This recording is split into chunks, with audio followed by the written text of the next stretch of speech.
Bang, Ya, Bang. mau tanya bang, Ah, rumah Wanden di mana bang? Mah Wanden. Tak kenal lah Bang Wanden, Bang. Hah?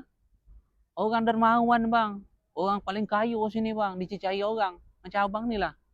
Semua orang datang ke rumah dia mencari dia, Bang. Tak kenal lah mana, Bang?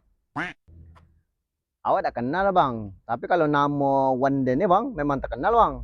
Banyak orang cari dia, tapi awak wajah tak kenal bang. Bisa tunjuk ke rumah dia bang di mana? Kalau abang nak ke rumah dia saya tunjukkan mana rumah. Yuk.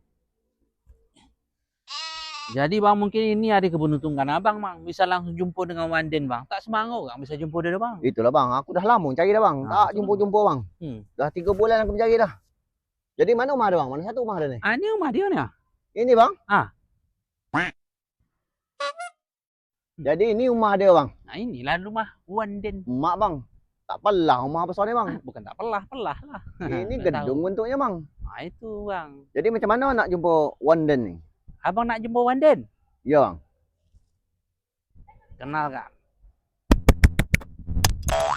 Sampai tidak gitu.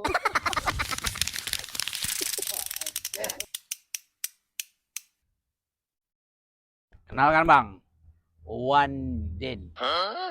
Saya tukang kredit. Mobil abang dah 6 bulan tak bayar. Ini surat penarikan.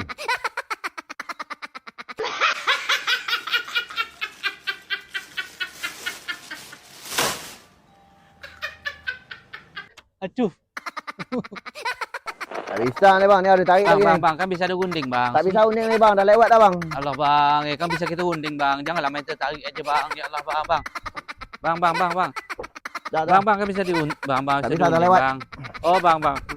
Tolonglah bang.